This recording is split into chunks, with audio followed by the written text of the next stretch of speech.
Assalamualaikum warahmatullahi wabarakatuh. Pertama-tama, perkenalkan nama saya Heru Romansyah. Saya dari Prodi PGSD semester 2A. Saya ingin mempresentasikan tentang siklus air. Langsung aja ke materinya, yaitu A. Pengertian siklus air. Siklus air atau siklus hidrologi adalah sirkulasi air yang tidak pernah berhenti dari atmosfer ke bumi dan kembali ke atmosfer melalui kondensasi, presipitasi, evaporasi, dan transpirasi. Hidrologi merupakan bidang ilmu yang berkaitan dengan siklus air, berkaitan dengan asal, distribusi, dan sifat air.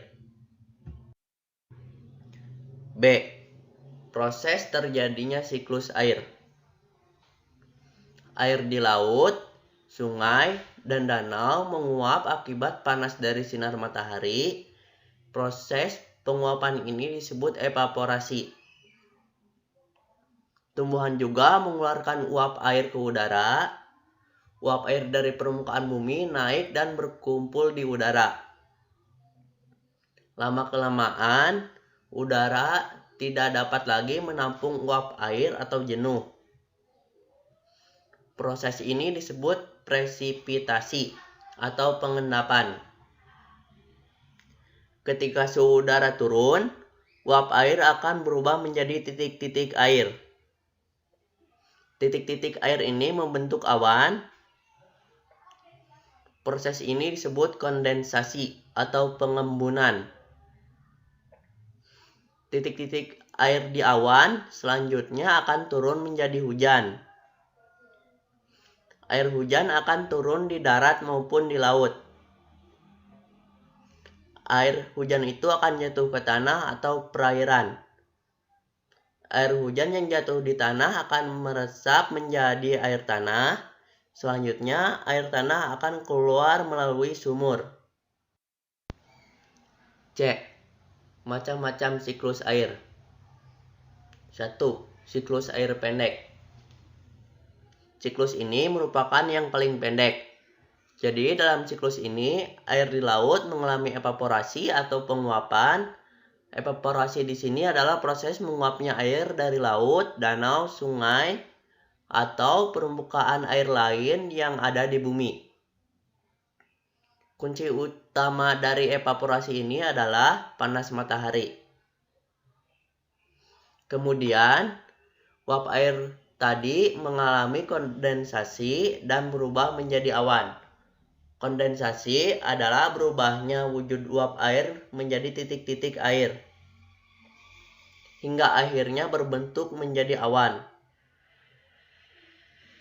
Setelah menjadi awan ini, akhirnya terjadi presipitasi. Presipitasi ini kita kenal juga namanya sebagai hujan, ya. 2. Siklus air sedang. Nah, kalau siklus air sedang, hujannya gak terjadi di laut, tapi terjadi di darat. Awalnya sama, air mengalami evaporasi, terkondensasi menjadi awan, dan akhirnya turun hujan. Bedanya sama siklus air pendek, kali ini hujan turun di darat. Jadi ketika sudah mengalami kondensasi, awan bisa juga mengalami adveksi. Nah, adveksi ini adalah bergeraknya awan menuju tempat lain karena bantuan angin. 3. Siklus air panjang. Siklus ini merupakan siklus air yang paling panjang prosesnya. Awalnya sama, air mengalami evaporasi dan kondensasi. Tapi kali ini hujannya bukan hujan biasa, melainkan hujan es. Ini karena awan yang ada di atmosfer bergerak ke tempat yang relatif lebih tinggi, atau kondisi suhu udara di atmosfer saat itu sedang rendah. Nanti setelah musim semi, salju atau esnya mencair mengalir di permukaan bumi, dan akhirnya sampai ke laut buat mengulang kembali siklusnya. Karena prosesnya yang panjang ini, siklusnya dinamakan siklus panjang. Dalam siklus panjang ini, kamu bisa juga menjumpai proses sublimasi. Sublimasi adalah perubahan wujud padat menjadi gas. Dalam hal ini adalah es yang menguap kembali menjadi uap air. Jadi, uap air yang ada di atmosfer bukan cuma dari air saja. Bisa juga dari air yang versi padatnya yaitu es. D. Dampak positif dan dampak negatif siklus air. A. Siklus air memiliki dampak positif bagi kehidupan manusia di bumi. Yaitu yang paling utama adalah siklus air yang terus berjalan menjaga ketersediaan air bersih. Air bersih dapat digunakan dalam berbagai bentuk kegiatan manusia, seperti minum, masak, mandi, hingga mencuci. B.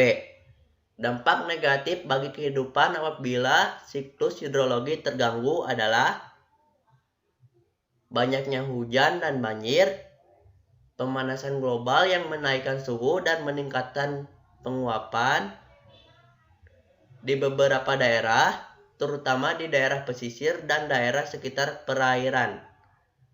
Hal tersebut menyebabkan tingginya curah dan intensitas hujan. Mungkin sekian presentasi dari saya. Maaf bila ada kata yang salah. Terima kasih. Wassalamualaikum warahmatullahi wabarakatuh.